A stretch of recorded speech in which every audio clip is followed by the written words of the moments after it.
Hello, everyone, and welcome to episode 101 of the RRBG podcast. This episode is brought to you by our friends at Cosmic Eye Beer. Check them out on social media, cosmiceye.beer. And if you're living in the Lincoln, Nebraska area, swing on through there, get yourself a beer. On a Monday, if you wear a metal shirt, you'll get $1 off a full pour.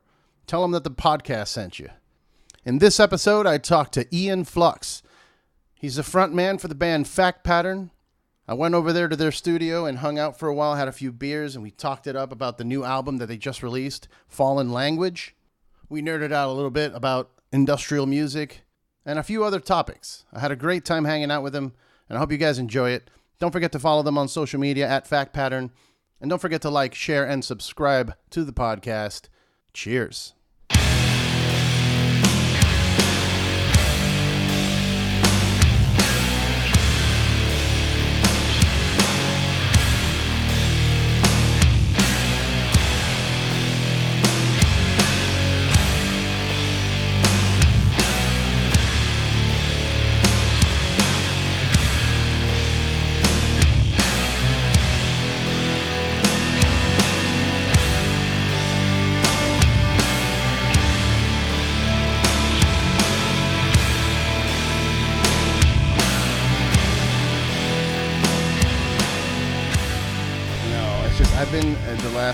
I don't know what's happening. It's my new work schedule, but I definitely feel like I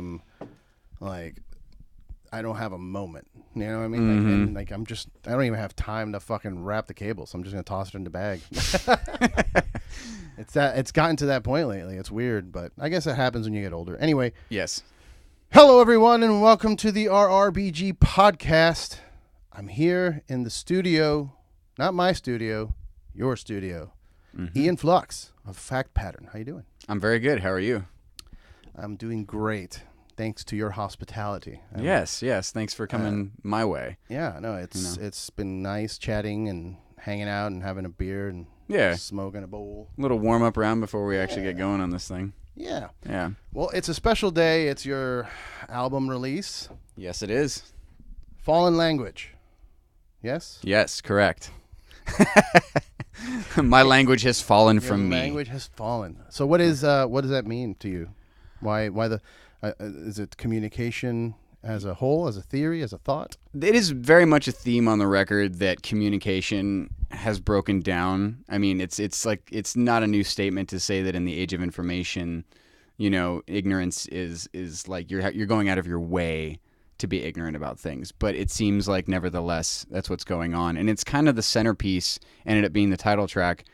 That the theme in that ended up becoming the title track because it's just a running theme in all the songs. While all the songs are very much about different things, it always seems to fall back to like a breakdown of communication, which is an interesting concept in a time where we have access to communicate with each other more than ever. Right? Exactly. But there's more walls up than ever, But these are walls people are putting up themselves. Oh, absolutely, and they always have. Yeah, I mean, I feel that it's getting worse, and there's actual physical walls being built now. Like, it's actually manifesting physically. It used to be like an emotional thing or just racism or whatever walls you were putting up. But now it's an actual physical concrete wall. Yeah, quite literally. And I mean, that's nothing new either, but it's like it's the first time we've really seen it in this country, that I'm aware of. I'm sure there's other instances in the past where walls have gone up. I mean, obviously, in the case of like wars and such, but I feel like on this level and the nature of the political, intent behind it. Yeah. Yeah, I mean, it's definitely like not happened before. Yeah. Not like this, anyway. Not in this way. I mean, I'm a kid from the 80s, and, I remember the Berlin Wall shit being a big deal, when they tore it down. Same. I'm a kid from the 80s, too. I was born in 83, and, like, I was just starting to have really clear, cohesive thoughts about things in the world when that happened. Mm-hmm. Yeah. And the reason I bring up the 80s is also the style of music on your album reminds me a lot of the music that kind of shaped my youth. A lot of stuff like Nine Inch Nails. I mentioned to you a band called 29 Died. I don't know if you ever heard them, but they were like kind of like no. It's so weird. I heard them through this first iteration of like chat rooms on Prodigy Internet. Okay. And I was like talking to people, and they would send each other clips. And this person sent me this clip of a song, and I was like, "Dude, this sounds incredible. What the hell is that?" And then they sent me the album, and apparently no one's ever heard of them. But 29 Died is this crazy industrial, sounding electronic band, but it's aggressive. There's guitar, and I hear a lot of that in your music too.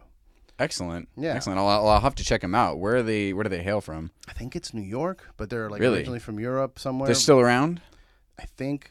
I don't. Well, I'll have to do some digging. Yeah, I'll show it to you after. But yeah, the album is very well produced. It sounds great. The quality of the recording, which is super important. A lot of people don't get that. Like, it's crucial. It's so crucial to have a good sounding record. Like, I know that they're.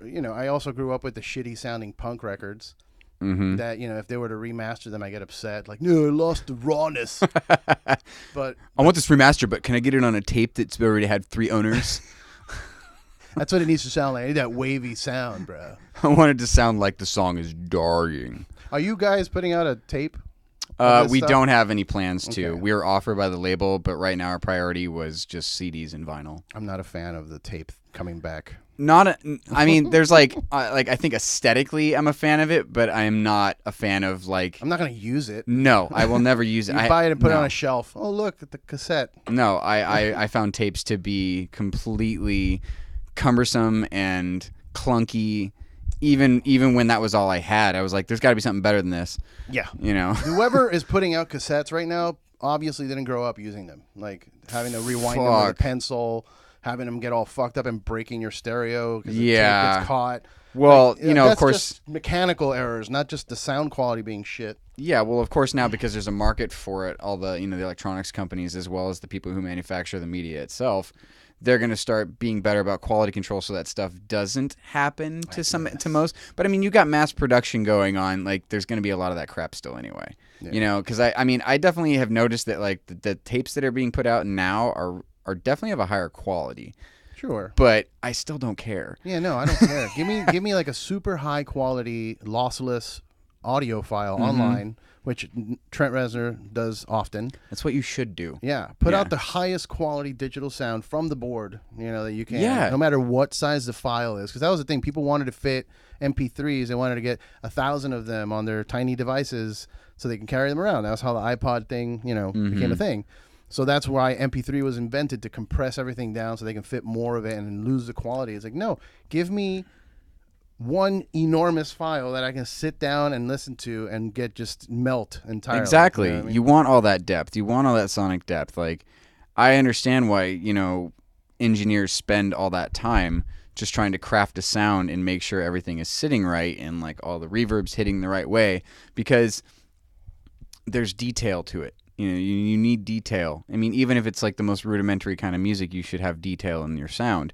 And the MP3 just squashes that. And trying to explain that to somebody, like a lot of people don't have the ears for that. They're just like, oh, it sounds good. Yeah. Yeah. I mean, I didn't have it for a long time. I thought, 320 was like the best. I was like, ooh, 320 kbps. Wow, that sounds great. Wow. And then I got exposed to like really good headphones and really good, high quality records and files, and I was just like, damn.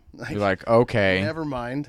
Okay. Yeah, so I want to give you guys props that the record sounds of that quality of like, I want to hear it, and I want a high quality FLAC file of it, Thank you. Yeah, well, I'll make sure. I mean, I know you were listening to it today on Spotify, but I'm going to make sure you get a 24-bit quality file. Please do. I'll listen to it. But yeah, if you're at home right now, definitely check it out on Spotify. Give them the streams. Those numbers are important. Yes. I mean, the money is not great. I'm sure everyone's heard it. I don't get paid by Spotify. Exactly. We don't get paid by Spotify. But we live in a world where you need to have numbers and shit to show people it's so stupid. You know what I mean? It's stupid, but you have to play the game, right? Otherwise, what are you going to do? Yeah, exactly. I mean, and that is, we didn't even realize, honestly, until recently, how far it went, like as far as like that, it was when we started to book our tour that we were like, okay, we all use Spotify, but we didn't realize like how deep it went as far as like the numbers game, and so, now we're understanding it a little bit better. And like, these are all bands that we're friends with anyway, that we're seeing like play these games. So it's like, there's no like competition. It's just a matter of like, you just got to put the work in. Yeah. Yeah. Yeah, and I do it for the podcast like as much as I can. It's like I don't know what I'm doing. Yeah. This isn't.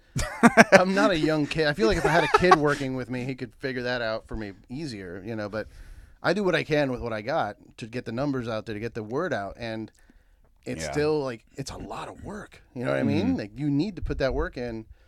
And I don't like it. I don't wish we didn't have to do that, but we have to do that. Yeah, I mean, there's like a weird. I'm like sort of a weird dichotomy. I'm like at odds with it right now because I'm really realizing like how much more work has to be put in, and in a sense, like I'm feeling like emboldened to be more motivated in that sense. Like I've always put the work in with any project I've been in, but now it's like the climate has changed so much. Like there's a lot more you have to do. Yeah, and.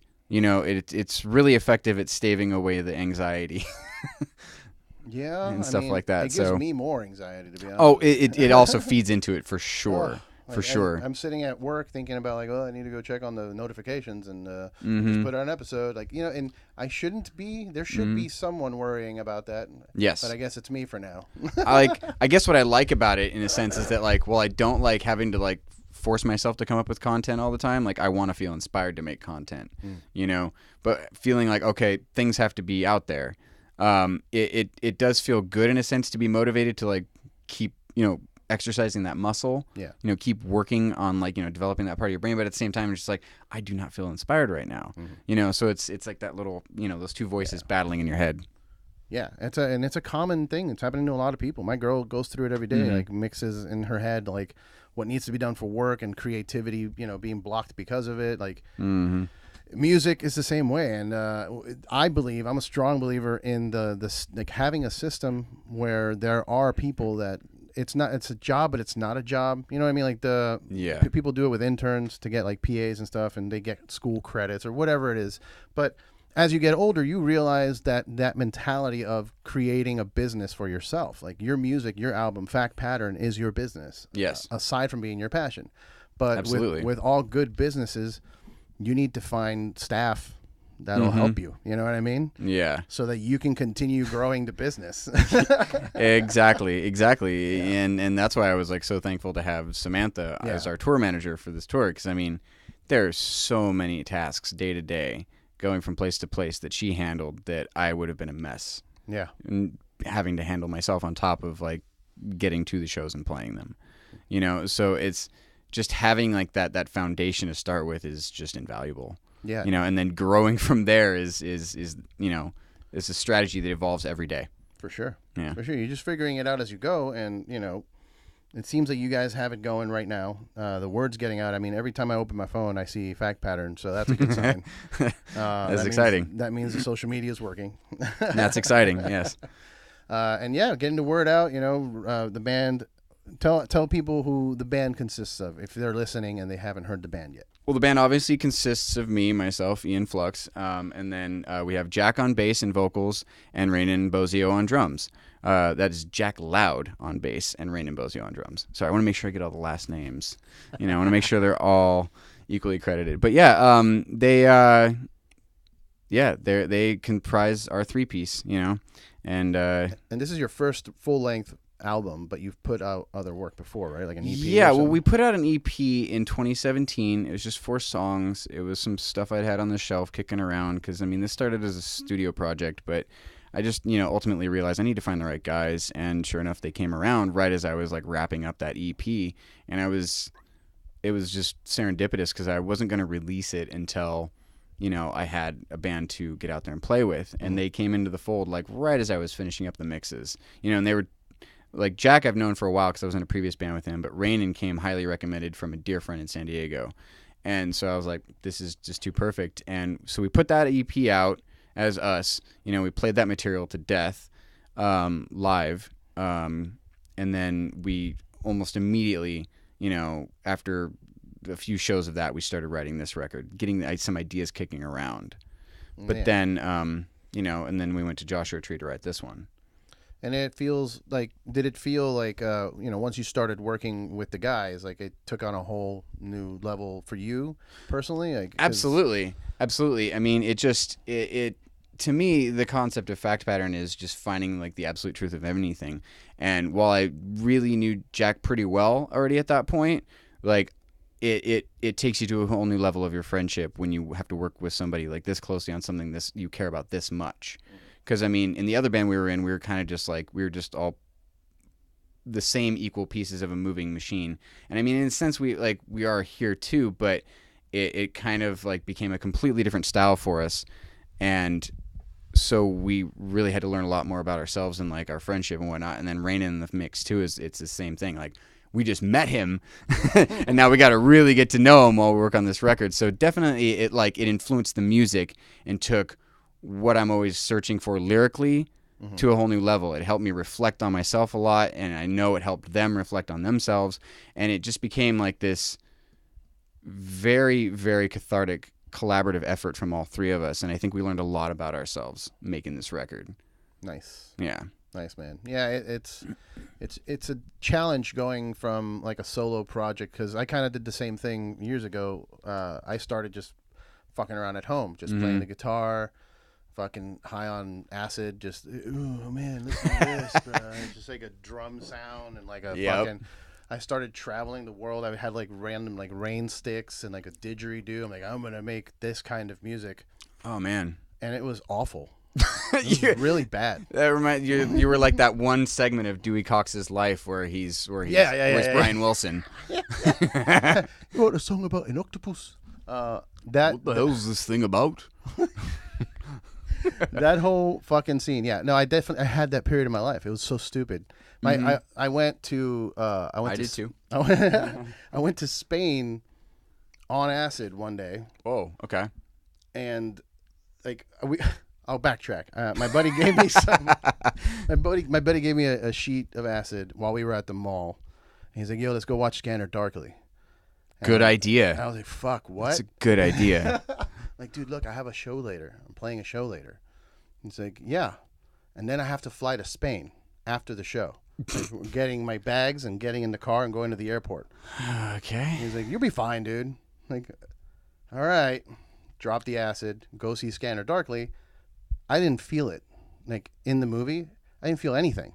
I watched the whole movie, and I get out, and my friend's like, "Yo, are you okay?" And I'm like, "What do you mean?" He's like, "You were shaking the entire aisle of seats." Whoa. I'm like, "What do you mean?" He's like, "You were grabbing the sides and just shaking rapidly." I'm like, "And you just let me do that and didn't stop me there? You're stopping me now?" Damn. And then I went to the bathroom. I'm like, let me get some water on my face. And as soon as I splashed the water in my face, it was the trip. It just went slow motion. Like, oh, God. And I started like falling back. I'm like, this is the worst. I'm trying to like grab onto the railings to get out of the mall. Like, I'm going to fall off. Get to my car. And I'm like, hey, we have to drive to South Beach, which is a 45-minute drive. Oh, my God. I am peaking right now. And we need to go now. So I have to go to the show that I'm playing. Asshole. Oh, my God. So I drove to South Beach, 45 minutes on acid. It took me 2 hours. It was a 45-minute drive. It took me 2 hours. But it felt like 2 days. It felt forever because I kept stopping the car. So I was driving, and then like my friend put on the Mars Volta, and I just started tripping out on the notes. I'm like, oh, fuck. And I would pull over. I'm like, nope, can't drive. Pulling over. And then I'd cool myself off. Like, I'm all right. And get in the car, keep driving, keep stopping. Anyway, whatever. Made it. Apparently played the show. Apparently made it to the airport. Flew to New York from Miami, then to Spain, and woke up in Spain still tripping out. Wow. I don't know how any of it happened. I don't know how I managed to exist in society and like go through security checkpoints at airports and all of that. I don't remember any of that. Oh my God. None of it. You've got a champion. You're a champion, dude. You've got like the championship belt around you of like, that's one of the championship like acid stories I've ever heard. It sucks, dude. It wasn't like, I mean, that was dumb. Well, no, not great. No, definitely. That was a dumb idea. Oh, I've had a couple dumb ideas on acid myself. Tell me. Oh shit. Tell me. That's why I told my story. No. I knew this was going to segue into this particular story. Now I'm going to leave names out, of course. Sure. I mean, I do have a friend that briefly I could tell you, he went to Israel for the birthright trip, and he basically dropped like 4 tabs of acid before he got on the plane, and then he woke up in Israel, basically, still tripping. But my story is me and a good friend decide to go to see Tool in Bakersfield. This is back in 2006. This is the height of our fandom of Tool. You know, we'd already seen them a bunch of times before that. But we're like, let's make a little vacation out of it. We'll take a 3-day weekend. We'll go up and get a hotel. Oh, look, there's a hotel attached to the venue. Let's go there. Let's just get that. The Holiday Inn connected to the Rabobank Arena. Let's do that. It was perfect. Could not have been simpler. Like, literally, we're on floor 3, go down elevator, walk out front door, turn left, walk 10 paces. There's the venue. Could not have been simpler. So we're like, let's go crazy. So I get 6 tabs of acid. Jesus. When I go to meet my guy, he's like, I only have 4 of this kind, so let me just give you 2 out of my stash. Now this is very crucial to the story. The 4 he gives me are just the plain white blotter papers, normal. The 2 he gives me out of his stash are much smaller, but they look like the same kind of wrapper you see on Black Cat firecrackers. Oh, no. So I was like, yeah. Oh, boy. Yeah, and this is like 4 or 5 days before the actual trip. Before the trip up to Bakersfield. So I'm not thinking anything of it. It's kind of like a little red flag in my mind, but I'm like, whatever. So we're fast forward to us being in line at the venue waiting to get in because we had floor seats. We'd gone into the hotel, we checked in and everything, we'd taken our showers, but now we're in line. We're like, all right, they're letting us in. Pop the tabs. And then we take the 2 white ones each. And then I was like, I think we should take the 3rd too, maybe. And my buddy, he's like, are you sure? And I was like, yeah, why not? Let's go for it. It was definitely a fatal mistake because it was right about the beginning of, this was when ISIS was opening for them. Oh, no. I saw them a few times on that tour, and it was great. But it was right about the time ISIS went on that that come up was definitely obvious. It was just like, all right, we're coming up here. It's getting a little intense, but I can handle this, no problem. By the end of ISIS's set, I was like, this is really intense, but, I can roll with this. And then the time between the end of ISIS's set to when Tool actually came on stage was excruciatingly long. Just like you could hear everybody's voice and it all sounded like spiders. And when Tool came on stage, my friend made the comment that everything was just chaos, and then Tool came on stage and creation unmade itself. It's like the roof of the venue just got ripped off. Jesus. Anyway, we make it through most of the whole show, but my friend starts losing his ability to stand. He's just so anxious or whatever what's going on, and I have to basically drag him out of there. But everything's a blur because it's just everything looks like grease paint and monkey brains. Yeah. So I'm trying to drag him out of there, and then I hear the show end, and I'm like, fuck, we've only made it to the lobby over the course of 3 songs. I'm like, just got to get him out and get him into the hotel. Just got to get him out and get him into the hotel. Because I was fine. I was flipping out, but I was fine. I had my wits about me. And I was like, just need to get back to the hotel room and lock ourselves away. But the show let out. We were in the lobby. Everybody knew something was up. Oh, boy. Being at Bakersfield, EMTs got called. Everybody thought he was on meth. Oh, he got taken to the hospital. Oh. I tried to make it back to the hotel room, but I met up with a friend who was also at the show and lost track of where I was even going in the first place. Ended up on top of a parking structure with her. I threw my shirt in her car and left my wallet on a parking block. And then I just wandered off into Bakersfield. Hours and hours and hours passed, and I finally call her to come back. And then my friend from LA, he was one of the random people I just trip dialed. I trip dialed dozens that night. And trip dial. He was so concerned, and he's such a good friend, that he just booked it all the way from Orange County all the way up to Bakersfield.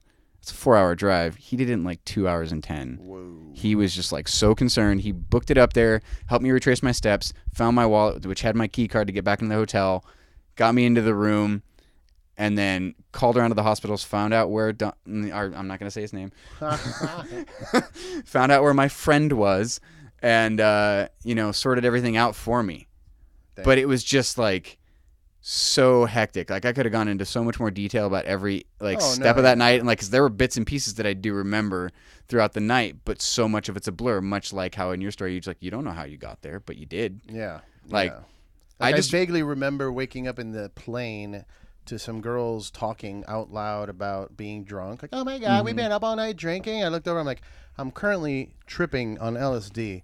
If you could keep it down, because you're turning into a snake, and my natural instinct is going to be to defend myself from a giant snake trying to attack me. Well, naturally, it's just going to be a reflex. Yeah. You can't be blamed. And I just went back to sleep, and they were terrified, like, okay. All right. Oh, no. Yeah, dude. It was rough. But anyway, I know that we're talking a lot about drugs. We're not. We could talk about acid all night. Yeah. But the type of music you made in this album, and when I grew up listening to industrial was drug heavy. It was a drug heavy music. Nine Inch Nails was famously, on a lot of heroin back then, and a bunch of other, situations. Ministry and Skinny Puppy, kind of notorious for the stories with Ministry, especially. Yeah. But I mean, yeah, it's definitely, yeah. It's part of the culture, if you will. Somewhat, yes. And it sucks because I've done it all except for needles and crack, I think. But I've tried everything else because I'm curious. I'm a curious being.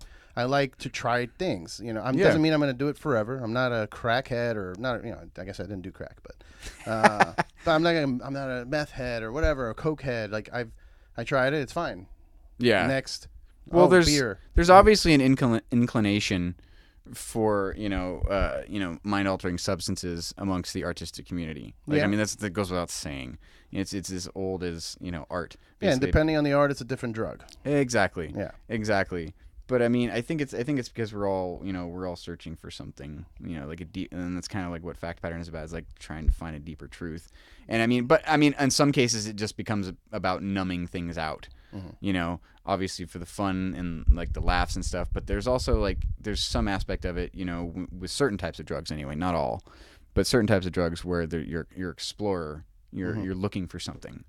Yeah. The psychedelic ones, usually the weed and the mushrooms, definitely lend itself to a more explorative nature. Like because you see shit. You know what I mean? You get gears turning in your head. Yeah, and you see stuff that you've never seen before, and it inspires you to create. And I hate to say it because everybody hates when people say shit like this. I'm not propagating drug use, but there is a significant difference in the music that Trent Reznor put out before and after quitting drugs. This is true. I love all of it. Yeah. But there's a difference. There was definitely a huge looking at black and white side of a sheet of paper. Yeah. Like if you have black half and white half, it is a completely. And he wouldn't deny it either because he knows. No. Yeah. No, I mean the difference between The Fragile and With Teeth is staggering. Yeah. It's a staggering difference. Yeah. I love both of those records. Don't get me wrong. Yeah. But the style is different. It's a different mindset entirely. Yeah. So it's one of those things you want people to be healthy. You don't want people to do a bunch of drugs and get sick. Yeah. But some people that are born artists like yourself, like Trent, anyone who attempts to do art. I am not a subscriber to the idea that everyone's a goddamn artist. You're not. No. Some people are welders. And if you want to call that art, fine, whatever you want to call it. But not everyone's meant to be a musician or an artist, painter.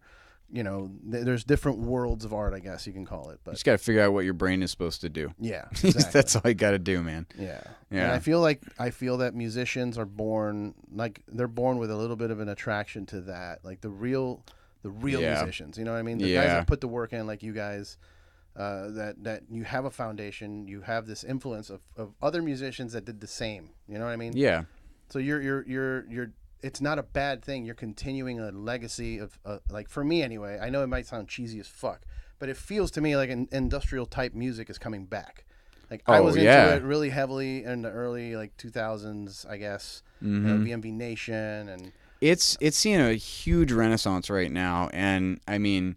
Honestly, of the three of us in the band, I'm definitely the most industrial influenced, but Jack is really, really, picking up on it, loving everything I'm showing him. I mean, he's got his background in it to some degree, but he doesn't know the deep cuts like I do, and in Rainin as well. But I mean, they're feeling more exposed to it, but the renaissance that's going on with industrial music right now is so fucking inspiring. Yeah, so inspiring. I'm seeing Health and Youth Code tomorrow, and I'm losing. I've been like looking forward to that show all year. Yeah, like those bands are so incredible at what they're doing. It's familiar, but it's totally unique. Mm-hmm. And then you've got Three Teeth, of course, and the Ministry's still kicking ass right now, and Nine Inch Nails is still kicking ass right now.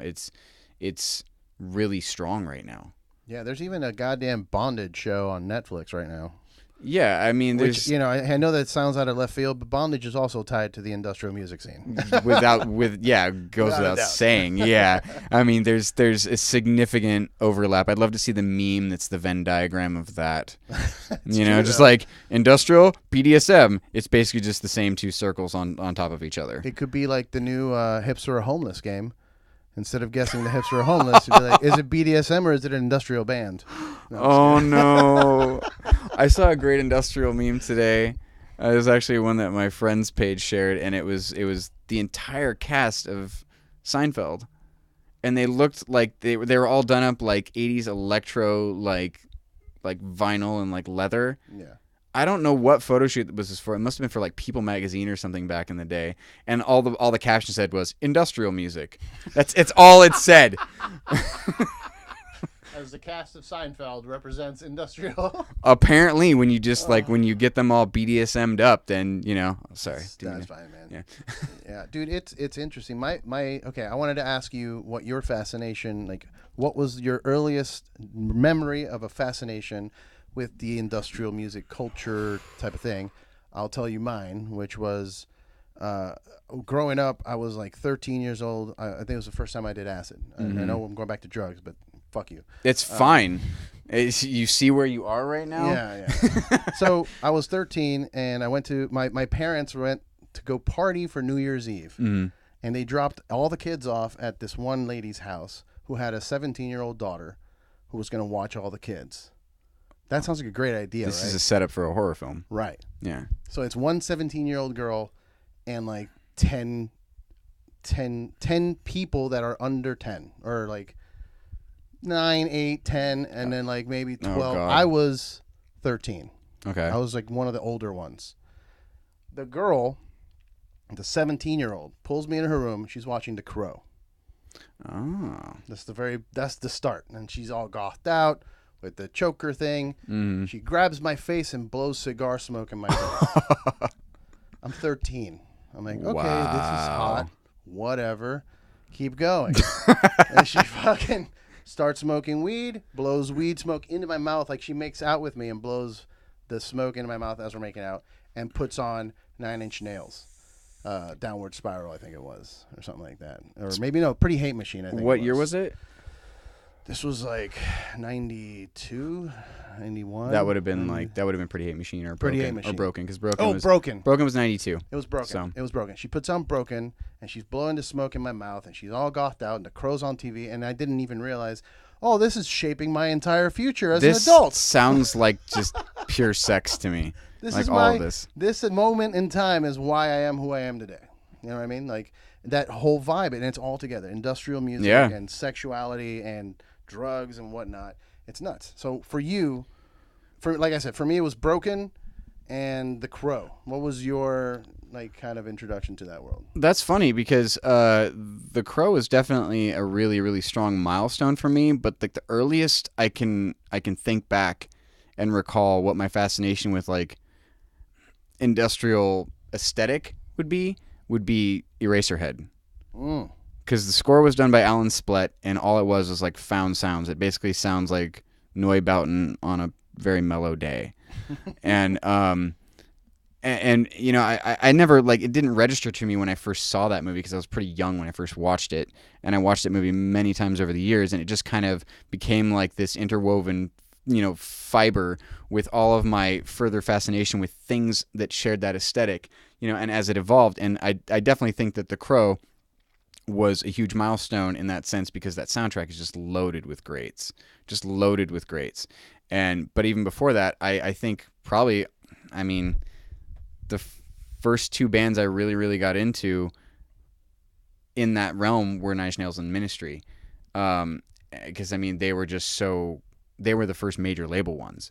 And of course, you know, in my young mind, I didn't know about like Wax Trax or Skinny Puppy just yet, you know. But then Skinny Puppy became a pretty quick discovery shortly after digging into Ministry, and I fell in love with Skinny Puppy. So I would say probably the earliest memory would be Eraserhead, and then it just evolved from there. That's crazy, man. Yeah, that's good.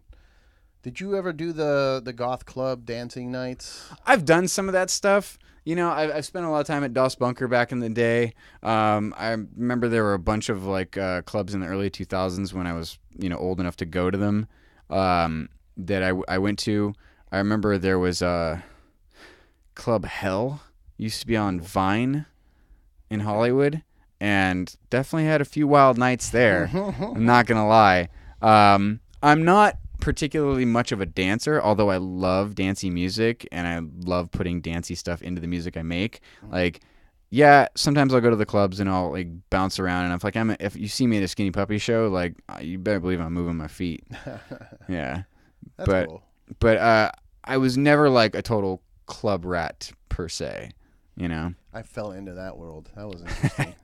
Yeah, I just I would. It sucks you in a little bit. I mean, man. The little time I do have in there, it's like there's like that little click there. Yeah, there's a community. There's a thing. Like I went one night with a buddy. He was like, "Hey, check out this goth club thing." And I'm like, you know what? I kind of like gothy things. I was still kind of struggling with my identity at that point. So like, I'm Latino background, like a lot of salsa and merengue and whatever the fuck. So I was trying to figure it out, and I'm like, I did like that night. That night was great, you know, with the gothy chick and the crow and the 9-inch nails. So let's go to the goth club. And I went, and there was like 2-for-1 drinks for $5. You get 2 drinks. This is in Miami, so I think it was like the Kitchen. They called it. It was called the Kitchen Club, and it was like a secret. You know, there was no sign or anything. You show up, it's a black door. You knock, they let you in. It's just one strobe light. It was fucking Covenant. Gothic speakeasy. Yeah. And then in the back, there's the bar, and there's 2-for-1 drinks, and I would go for the drinks. I'm like, fuck it, this is the cheapest drinks in town. And then I'm like, I really like this music. I'm gonna keep coming back. I kept going back, and then I was observing the people dancing, and then one day I'm like, I'm gonna try it, and I just jumped in and started dancing, and I'm like, oh, great, now I like dancing. Fuck, and that's how they got you. They threw that lasso around you. Because I'm Latino, I fucking knew the salsa dancing and shit. So I was already a dancer in that world. Like I actually taught people to dance salsa. Oh no shit. At one point. I didn't know that about you. So weird. Like here I am geeking out that Caven's putting out a new record, and because I get to donate money to Caleb, and I also used to teach people how to dance casino. Wow. Wow. Yeah.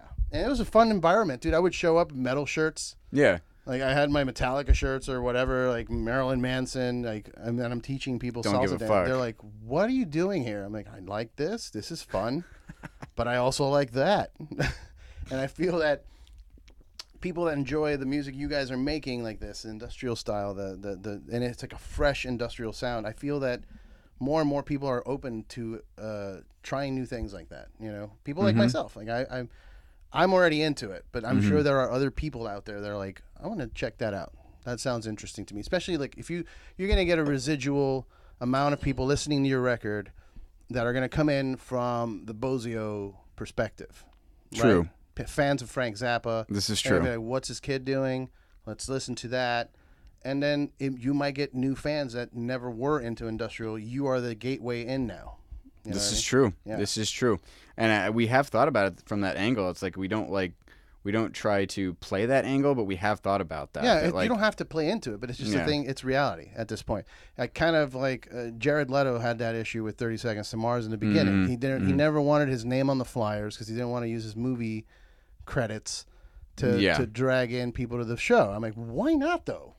Fucking do it. I mean, I think it's admirable to not try and ride your own coattails when you're going to another but at least art form. Acknowledge it as like you guys are doing. Acknowledge that that's going to be a thing, because we're not shying away from it. We're not like telling him you got to change your last name, dude. Yeah, don't put on the flyer 30 Seconds to Mars with the guy from Fight Club or whatever. But that dude who got the shit beat out of him in Fight Club. Oh, that guy. Yeah, that guy. Like no one needed, like, you made it a bigger deal than it needed to be by doing that. Yeah, exactly. Just do it. Just do your music. Just fucking do your music. Let the music speak for itself. Yeah. I mean, I mean, marketing is all well and good, and you have to do it, but I don't think it should be like the sole, source of what your music is about. And, Jared Leto made the right, move in that sense of like, it would have just been a marketing move. Yeah. Just to say like, oh, featuring Jared Leto. Yeah. And it's like, what about the band? His brother. And it's oddly enough, I've become friends with Tomo, which is one of the guitar. Oh, really? Yeah. They invited me out to hang out at Camp Mars not too long ago. No kidding. That's what an adventure that is, dude. If you're a fan of Where is that at? They do it in Malibu. Oh, okay. And it's out in not a resort, fucking like a camp, like a park. It's like a reservation almost. And they set up activities like in this giant park with like mountains and forest and rivers, and people do hand painting and all kinds of shit. They get to play video games with the band. So it's a lot of money, and you can rent they build igloos for people with AC units and shit. So like you pay $600 to come to Camp Mars, you'll get 3 nights of them performing acoustically, and also all these activities throughout the day. And you have a tent, and you're in the camp with them, hanging out. I don't know. That's pretty cool. I had no idea they did stuff like that with their fans. Yeah, dude, it's nuts. I got them. They invited me out to this thing, and it was a fun experience, dude. Just hanging out with these people. That's pretty chill. In the middle of the mountains, and but people shit on 30 Seconds to Mars all the time because of like, I don't even know why anymore. Like, it's just people shit on everything. Well, it's not my flavor, but I mean, I used to be the kind of guy in high school who shit on anything that wasn't my flavor. Nowadays, I'll shit on something if it's like going out of its way to be obnoxious or like insulting.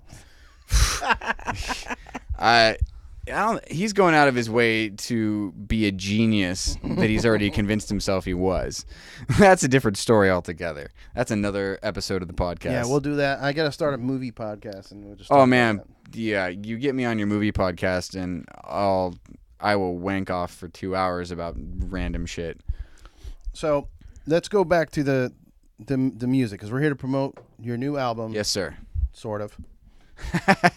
No, and bullshitting. We're bullshitting. And bullshitting. This happens when I feel comfortable, because we've known each other. We've hung out. We've hung out at NAMM. Yeah, we've had 2 solid NAMMs together. We have had 2 solid NAMMs. We had 2 tours in NAMM, bro. Hell yeah, man. I didn't die face down in the muck. Didn't die face down in the muck.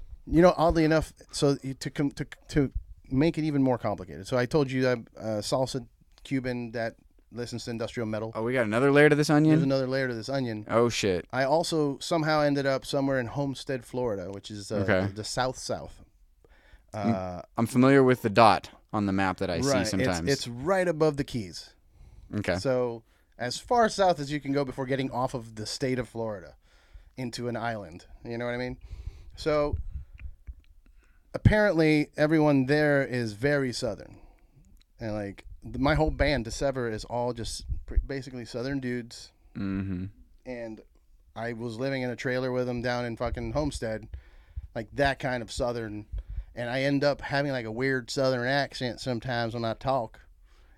And people... And there's a special kind of southern accent in south of Florida. In South Florida. It's different than like a Texas accent. Yeah, baby gators and NASCAR down there. I'm telling you. In the Everglades. Yeah. No, we would actually go to the fucking Everglades during gator feeding season. Christ all what? At night. And we would take an acoustic guitar, a fucking box of beer, and we would sit at the edge and just look at the fucking gators. Fucking gators. Literally fucking gators. Because it was mating season. So they were all banging and eating and feeding. And you flash a flashlight out, and it's just eyes in the water. Nope. Like 50, 60 eyes, just like a sea of eyeballs of gators. Holy shit. And we're just there fucking playing guitar, and then we did that for a few nights up until one night we were there and I heard a fucking panther really close by. Like what? Like maybe 7 feet away. I heard wow. I'm like, whoa, yay, gotta go. And we like started running and everybody's like, what's happening? I'm like, Florida panther, bye. And just started running as fast as I could. I'm like, I'm going to die if it finds me. So regardless, I'm going to just run to the car. Hopefully I make it. And run to the car, start driving. We fucking hauled ass out of there. And we had a car full of beer. Just beer cans everywhere. We were just drinking in the car and just tossing them in the car. Yeah. Cop. Woo! dude. Yeah, because you're hauling ass. And we're throwing empty beer cans out of the window. Emptying the car out. Fuck! We find a rest area for Everglades where it has like a little bathroom and like a map of the Everglades. We pull in there and just fucking hauled ass. And the cop disappeared and left us alone. Wow. I hope that cop's listening right now. Find me, like, motherfucker. It's like, there he is. There, I've been waiting waiting for you. He's in an old apartment in New York smoking cigarettes. Like the wall is just pictures of me and the car and the cans flying out and just strings. Yeah. He's just got exactly. He's like, there's a picture of JFK in there somewhere. Did we land on the moon? So last time we hung out, when Rainan was doing the orgy thing, we hung out. Yeah. And you were getting into some conspiracy stuff. So tell me. What was I talking about? Oh, I don't know. Okay, so doesn't matter. What's the biggest conspiracy you're into right now? I'm honestly not into conspiracies right now. I'm just aware that we don't know the truth about jack shit in this country. Okay. I think it's not just the country, by the way. It's the entire fucking planet. Yeah, I know, but this is where we are sheltered right now. So yeah. I mean, I'm very like aware of the global level of things, but I mean, my immediate surroundings are obviously more, it's what you got to take care vivid to me. Yeah. But the thing that again, it falls back to communication. The thing that is constantly on my mind is just being monitored all the time, and that's not even a conspiracy theory. It's not a conspiracy. No, it's a thing that's happening. It's just a thing that is but happening. It falls into that weird, like some people treat it in that category of that's a conspiracy. Yeah, or that it's a conspiracy theory, even though it was completely verified and outed like 100% by Edward Snowden. There's law in place, a public record. Yeah, you can pull records. Everything with Edward Snowden to me is just absolutely what I'm all about. I appreciate what that guy did, and the fact that he just sacrificed everything that he held dear in this country to get that truth out there, that what the cell phone companies were doing, and allowing the CIA and the FBI to conduct what they did. I think about that pretty frequently because it's obviously still ongoing. It started during the Bush era, and it was expanded upon by Obama, and I don't want to get into a political thing at all. No. But it just shows you how, like, no matter what side of the coin you're on, your civil rights are being violated in some way. Now here's a plain devil's advocate. I agree with you. Yeah. So, but plain devil's advocate. Mm-hmm. My mentality has been recently with that is instead of a aggressive attack on it, more of a what am I worried about that they're finding out?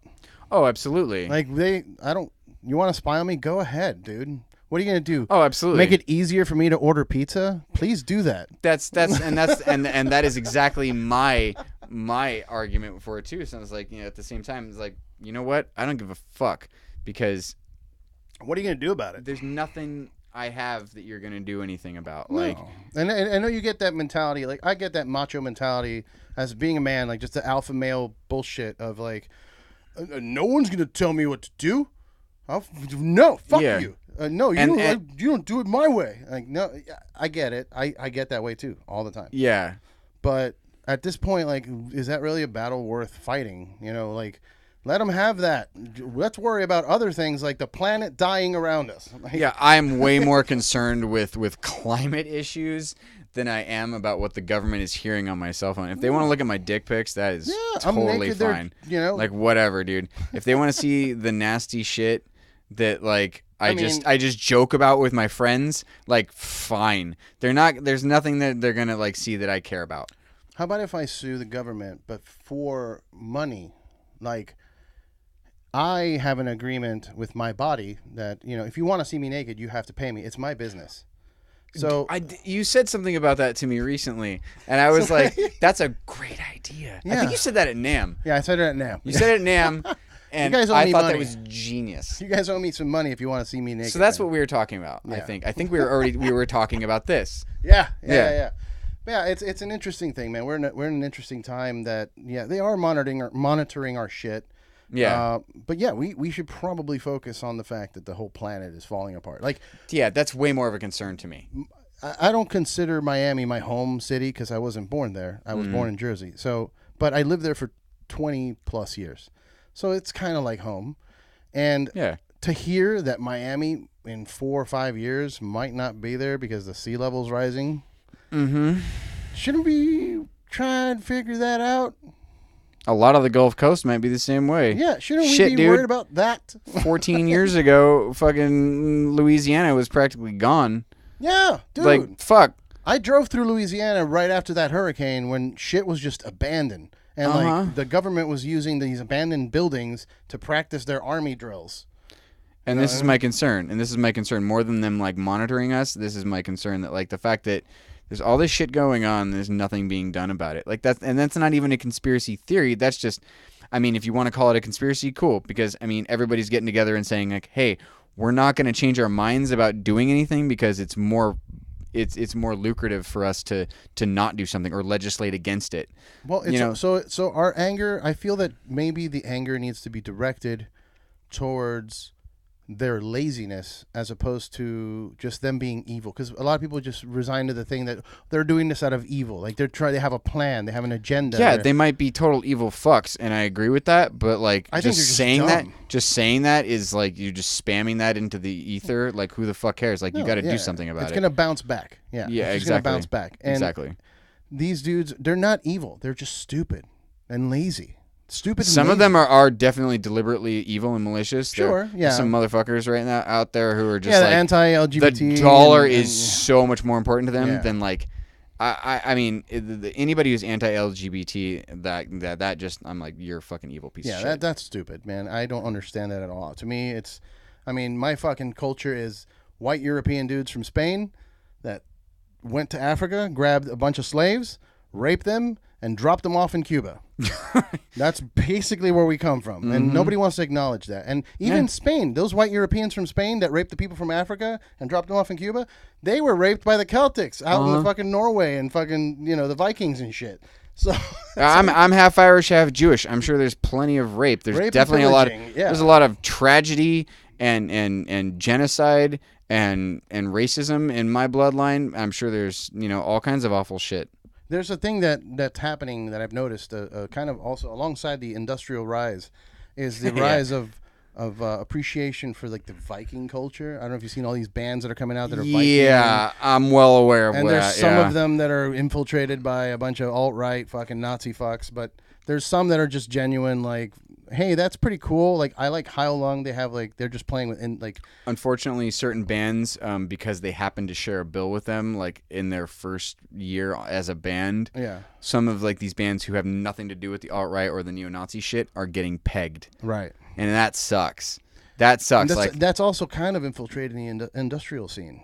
From yeah. No, dude. It's weird because industrial from the get-go is supposed to be totally inclusive before inclusive was a term that was just being used politically. I mean, the founder of industrial, the person who coined the term industrial, is trans. Yeah. Like, this is not, there's no debate for this. You're either accepting of everyone, unless they're a dickhead and they're violent or they're hurting somebody.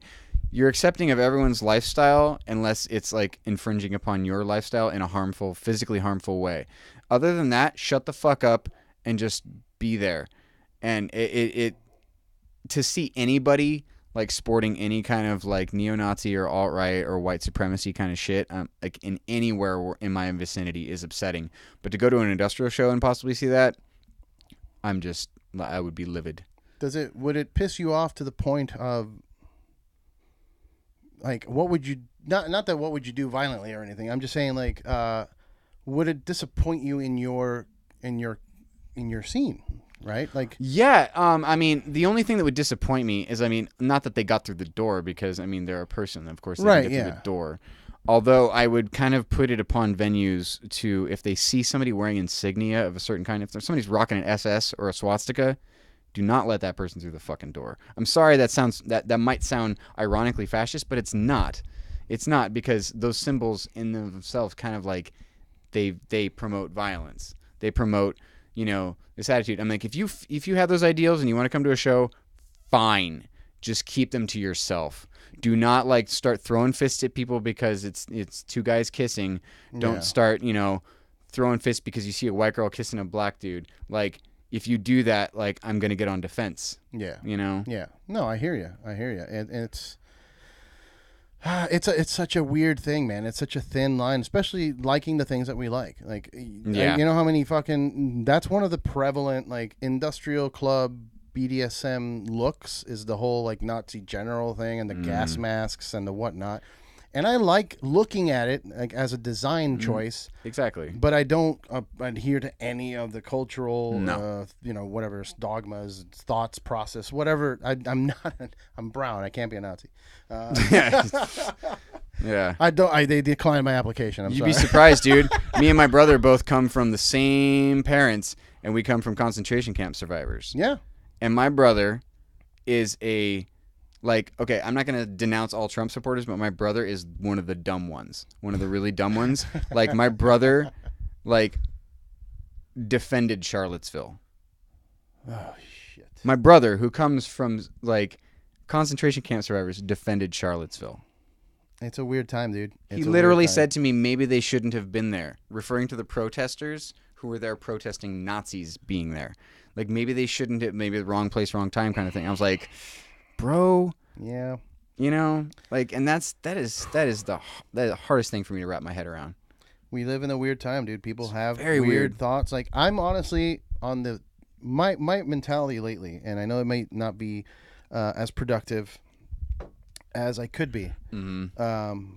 But my mentality has been that we all died in 2012. The Mayans We're in were a right. split reality. Yeah. Dude, you're like the 12th friend who has told me they're convinced of that. I'm convinced that we are in a different dimension. We died in 2012. The world ended, and something happened because shit's just been weird since then. It's gotten weirder. Yeah, and I mean, how would you ever know? I wouldn't know. There would be no way of knowing unless you can travel throughout other dimensions. But you got to think about our other consciousness that died in 2012, or there's some of us in that other parallel dimension who would not have died. Sure. Yeah. Everything is possible theory, which Marvel was touching on kind of with this new movie. Absolutely. Absolutely. I watched it, so yeah, we can discuss spoilers. Yeah, no, the ban is lifted. Fuck you guys. The spoiler ban has been lifted. Yeah, spoilers from this point out. If you haven't seen Endgame, shit might get spilt. Yeah, but I feel that they're brave enough to touch the topic of there could be parallel dimensions and existing out of your body and all of that stuff. Yes, it's a superhero movie, made up, fictional, whatever, fantasy, sci-fi. Yes, I get all of that.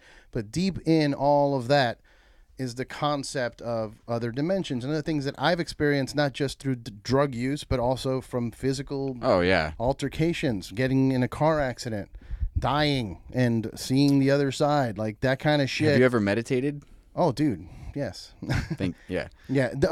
So I have a thing that I've said here before on the podcast, but I believe meditation is a thing that should be instilled in you from birth. Oh, absolutely. And like that's what David Lynch your is trying to do. That's what David Lynch is trying to do. He's been spreading it really all over the country because he's very active with the MUM, the Maharishi University of Management.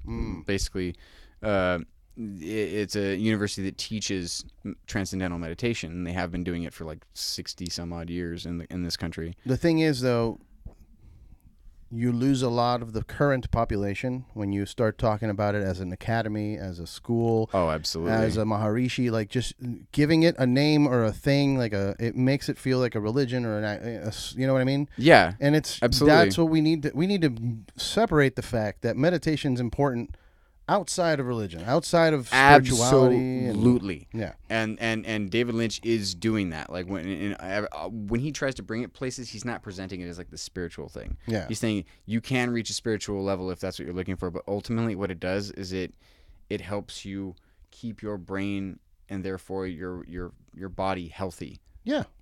your brain it handles your body. All of it. Well, yeah, it is the operating system for your body. And I try, and it's hard to figure out the proper way to explain this to people that have afflictions. Like there's people that, have anxiety attacks, and by the way, it feels like there is an increase in this.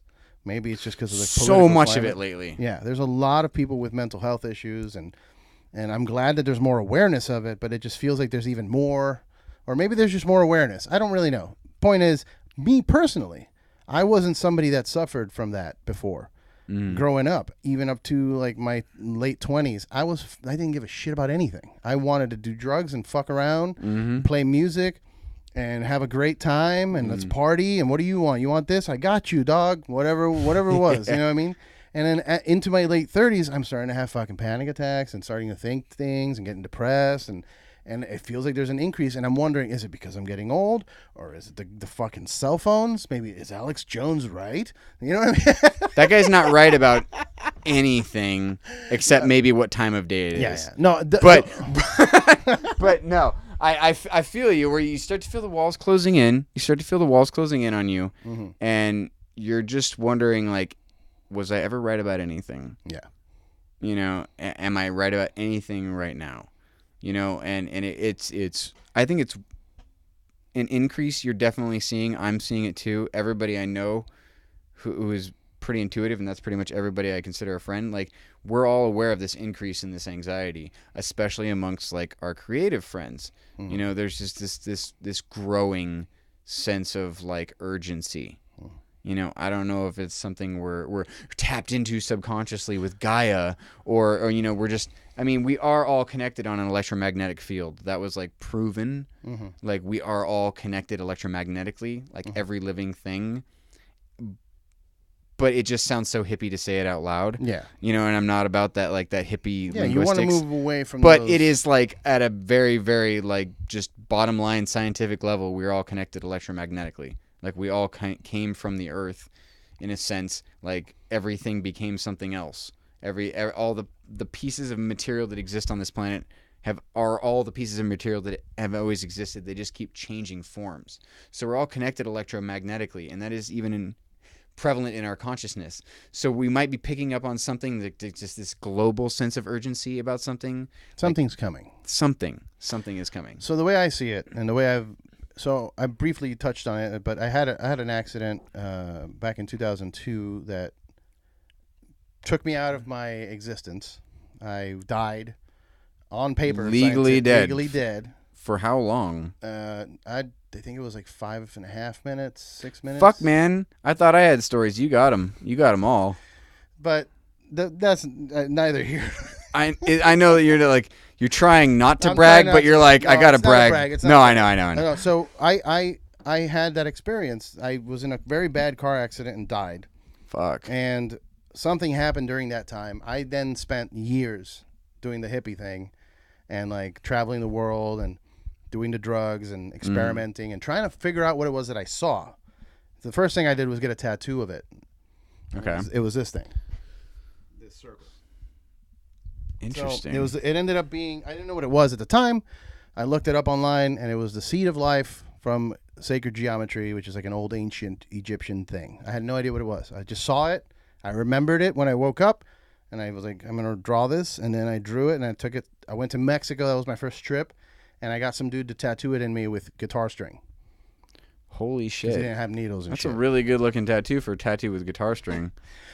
But that led me to explore more shit. I've met a lot of like Freemasons, people that are in that world that borders and teeters in the Illuminati aspect of life. People that think they know the master secret and whatnots. Gurus, people that go to Machu Picchu. I ended up going to Machu Picchu. All this shit. Fuck, dude. My point is that I realize that where we exist right now, this reality where you and I are at right now, exists with a certain set of rules. We have death. We have oxygen. We have gravity. Yeah. It's like a basketball game. You can't show up at a basketball game with a baseball bat. Otherwise you get basketball. So, which would be kind of cool, but it's a different game, right? Correct. So you don't show up to the basketball game with a baseball bat. You adhere to the rules, the fucking 3-pointers and blah, blah, blah, the timer and the people in the key, all that shit. You got the rules of basketball. Can't use two hands. Right. So there are rules in this life. We have gravity. You can't fly. Sorry. Not without a machine. I don't care how spiritual you think you are, David Blaine. You can't fucking levitate. Sorry. It doesn't happen here. There are rules. And you just acknowledge them, right? Yeah. You know that you're going to die. And part of the rule here is that this existence is bipolar. It is duality. Oh, yeah. It is black and white. There's a beginning and an end. There's a start and a finish. There's a good guy, bad guy. The gray area in between, the black and the white, all of that. But it exists in this circle. It exists in that circle of the yin-yang. Like, this is our frequency. This is all it is. It's the black and the white and then everything in between. But what if there's other things outside of that? There are. And what if we don't have to adhere to gravity or whatever? Anyway. Exactly. So I believe that this world works in cycles. It goes from one side of the spectrum to the other side of the spectrum at all times. And right now we're in a fucking black, dark, doomsday fucking side. The pendulum of has swung. The pendulum has swung into a fucking swamp. Exactly. And we're in the swamp, and it doesn't mean we're not going to come back. And I feel that we are on the upswing, and everybody feels this urgency, but they don't know what to do with it.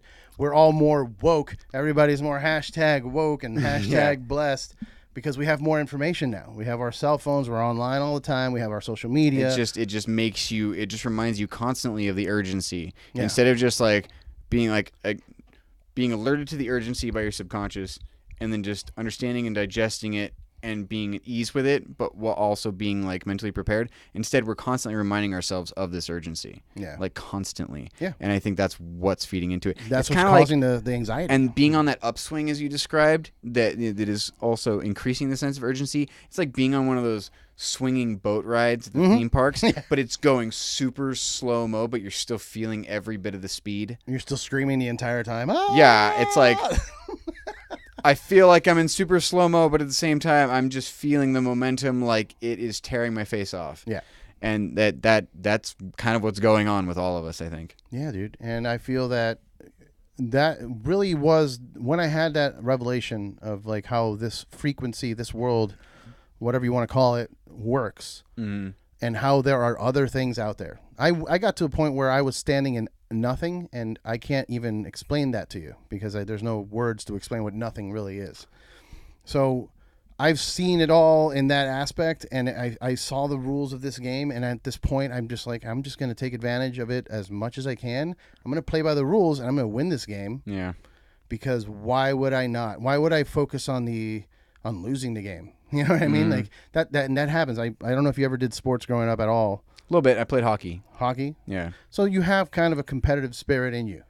Somewhat. Yeah. I don't really like competition in a sense, but I mean, like it's kind of tough to avoid that when you are the way I am, or how sometimes you just have it inherently in you. Yeah. Well, yeah. You grow up and your parents put you in things, and you have no say. Now you're in baseball. Yeah. Yeah. Exactly. Guess what? You're a baseball player now. Yeah. Like I guess I try to like not look at things as doing them for a reward. Yeah. And like that's what I don't like about competition is like you're doing something for a reward rather than just doing it. Yeah. And I mean I get like that in sports there has to be a winner and a loser, but I guess that's why I gravitated more towards the arts than sports because like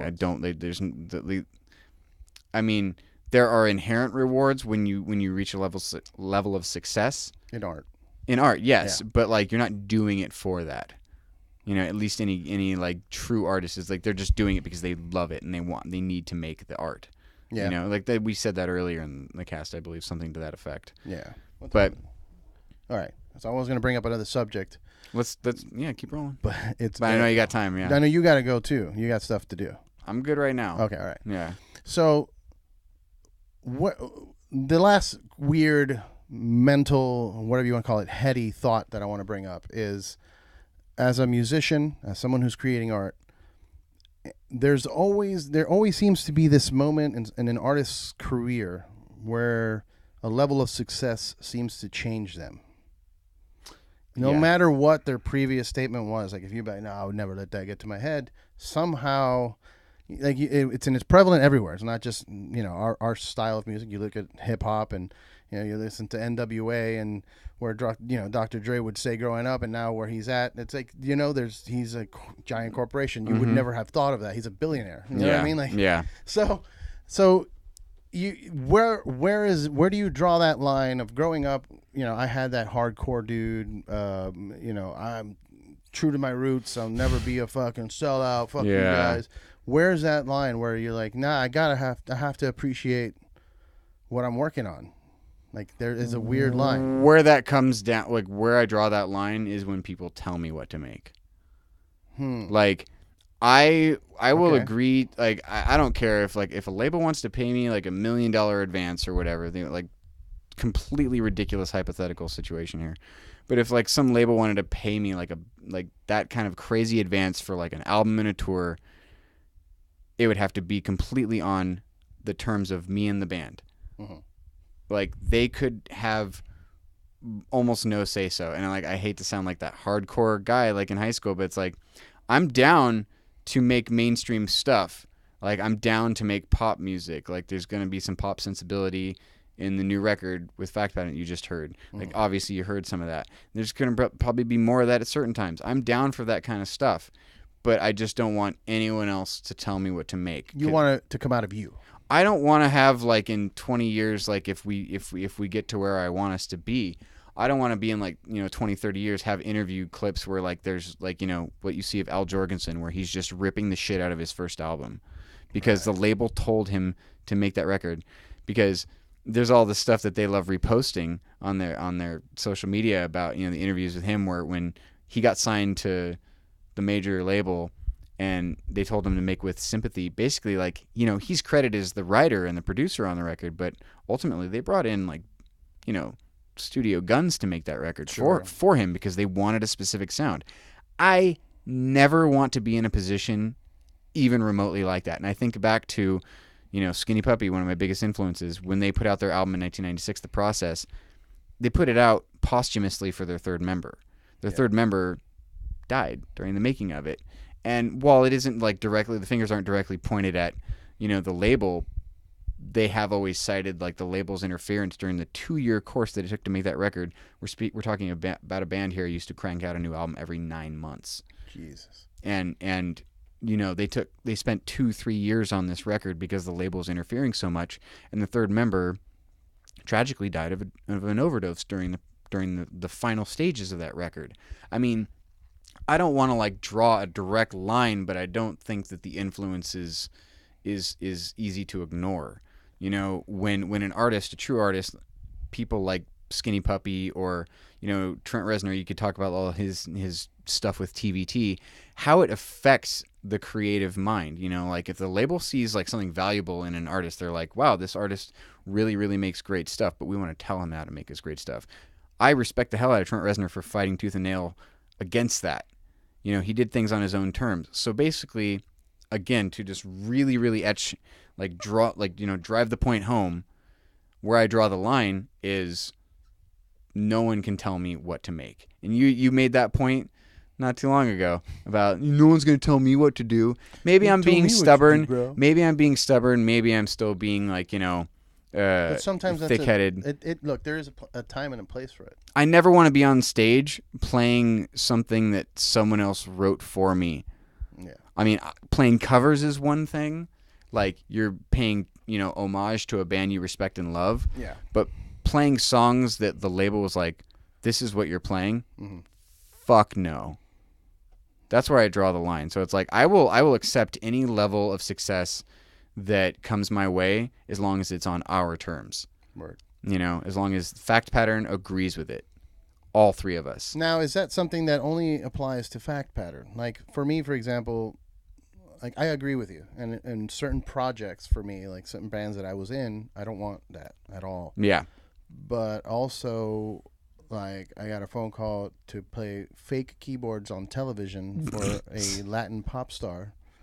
And I said, yeah, motherfucker. You pay me money? Oh, I'll be there. What's up? Where is it? I mean, I guess I would say like my boundaries are flexible with depending upon what creative mode I'm in, what hat I'm wearing at that time. Mm-hmm.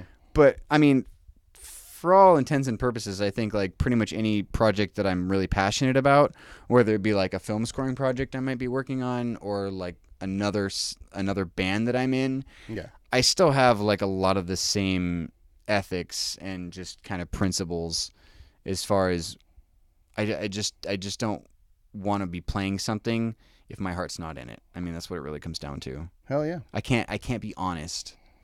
Yeah, no, I agree with you. It's such a weird thing for me though. Like, I said, like, I feel the same way, but it depends on the project, I guess. Like for me, like if I'm not writing it, you're just paying me to stand on a stage and pretend to play keyboards. How much is it? Yeah. 125. I mean, all right, let's go. yeah, exactly. Right. Exactly. Dude, I was on a Univision. I don't know if you're familiar with that channel. It's like one of the biggest Latin channels. Like, what is it? Univision. There's yeah. There's Telemundo and Univision. Those are the two big Yeah, ones. I'm familiar. Very familiar. I live in Southern California. I've lived here my whole life. I know those. Univision had a show. It was like, Good Morning America. It was Despierta America. It was basically good. It was exactly that. Good Morning America. And it was these two fucking fake ass, one dude and a girl, super fake, like fake body parts, silicone, makeup, lights, the whole thing. Robots, basically, sitting on a couch. Like they look at the Duracell people. Yeah, sitting on a couch, laughing and making jokes at random things, and some fat guy comes out and whoa, and the crowd laughs and woo, and then they're like, all right, so we're gonna present to you, and it was this chick that they called me. My buddy called me up. He's like, hey man, I'm playing guitar for this chick, and they need a keyboardist. I'm like, oh, how much time do I have to learn the songs, and how much is it paying? And he was like, well, it's $125. It's gonna be 4 hours of your day. And you don't have to learn anything. You're just pantomiming. I'm like, what? He's like, yeah, it's not even plugged in, dude. So I was like, yeah, dude. I'll be right there. 7 a.m. We were at this TV station drinking shots of whiskey with this girl. Fuck. She was like, what's up? Who wants to get fucked up? I'm like, She's like, yeah, this is all bullshit. I'm here to make money. I'm like, cool, let's get drunk. Wow. Fucking 9 a.m. I'm on TV fucking pretending to play keyboards. Getting paid, and I don't see anything wrong with that. I think I'd rather that do stuff's bullshit fine. Like that. That stuff's fine. Like I'll do hired gun shit. I've done hired gun shit. Like, I've done, like stuff like that. Like I mean, if people want to put my skills to use for a paycheck, fine. Yeah. But if it's something for like that I'm making, it's my thing. No one can fuck with your creation. That's it. Yeah, that's it. And that's the most important thing, dude. For me, anyway. Like I feel that if you're creating an art, it's your art. Don't let anyone fucking tell you what to do. Bottom line. And I know that sounds shitty, but look at some people. Do you like Mike Patton? Have you met me? Yeah. So Mike Patton's one of those dudes. Like I look up to him a lot. I mean, I know a lot of people. I know the Mike Patton fan base has gotten really big in like the last 20 years. I grew up with that guy. He's like the way he does things and the way he's just like, nah, fuck you. I'm doing it my way. Mm-hmm. It's hella inspiring. He's in like 400 bands. Yeah. He actually like, I think the last time I checked, he's on more recordings than Elton John, and that's fucking saying something. Holy shit. That's fucking saying something, dude. Yeah. Do you know how many records Elton John's put out? Did you see the Hard Times article about it? And he's like, oh, Mike Patton runs out of bands to be in. Oh, yeah. Yeah. Hard Times is so great, and then there's the industrial equivalent, Riveting News. Oh, nice. They don't publish nearly as often, but their headlines are just as great. Nice. And, yeah, that Mike Patton one got me. I was like, yep. All right. Well, let's wrap up here. All right. And let everyone know the album Fallen Language is out now. Yeah. Right now. It just came out today, May 10th. It's a Friday. I don't know exactly which day this will come out to your ears, but the album will have been out. And I'm also already promoting it on the Instagrams. Trying to get the word out. Trying to get the boys' word out. The music is great. It's not just because we're friends or anything like that. No, some people have been giving. It's the music's good. Dude. You are not a blower of smoke up asses. This I know. And that's why I like you, because you're genuine. Yeah, I try to be anyway. That's why I have no reason to lie. To anyone. But you're the kind of person that if you tried to be disingenuous, you'd have a tell. Yeah. And I would pick up on it. And I haven't seen anything so far. Yeah, no, there's no reason for me to lie to anyone about anything. So good. Pick up that goddamn album. It's good. If you're a fan of industrial music, Nine Inch Nails, even if you get into the dancey shit like I do, like VMV Nations and A-pop, or more of the aggressive like Rock Ministry and like I said, Nails. Yeah. 29 Died, which I need to show you. Check it out. Pick it up. It's now available Spotify. You guys got vinyl records. Yeah, the vinyl's coming in a few weeks. We're waiting on the test presses right now, but you can pre-order them right now. Where do you pre-order them? From our Bandcamp, or you can just go to our website, fact-pattern.com, which can link you just directly to our merch store, where you can get the CD if you prefer, or just digital, but the vinyl is also available, and we'll have some shirts up soon. Come on, you're a bunch of hipsters. Get the vinyl. Get the fucking vinyl. It sounds better anyway. I'm a hipster, too. I'm going to get the vinyl. The vinyl sounds great. You can show it to your friends. It looks pretty. You open it up, the artwork. It's going to be gorgeous. It's something we're very proud of, and me personally, like all the recordings I've been involved with, this is the most proud I've been of anything I've made. Shout out to your label. Shout out to Black Voodoo Records and Danny King. That guy has done so much for us. So much for us. He put out the EP in 2017. He put out this record, No Questions Asked, on CD and vinyl. And Jack, our bass player, who's been in countless bands before this, Danny's put out like everything he's ever been on. Every record that Jack has ever put out with a band, Danny King has put out. And Danny just really felt like we were great to put on the label, and he's taken great care of us, and we could not be more grateful. Nice. Awesome. Yeah. Social medias at Fact Pattern. Yep. Is there an underscore or anything weird? Nope. Fact Pattern is just all across the board. Every social media platform you can think of, we have it, and that's it. Fact Pattern. If you're listening to this show, you've definitely seen it, because I've been posting about it, and I will continue to post about it. So thank you, sir. Thank you so much for inviting me over, getting beers, getting some weeds. Of course, man. Anytime. We're going to hang out some more now, because traffic sucks in L.A. Yes, you're welcome to hang out as long as you need. But yeah, thanks for listening. Follow on social media, do all the things, leave reviews, talk to people, communicate. God damn it. The whole album's about the fallen language and no communication. Fucking communicate. Open your hearts, open your minds, and open your fucking mouths. Yes. Time's too short. Exactly, brother. Cheers. Cheers.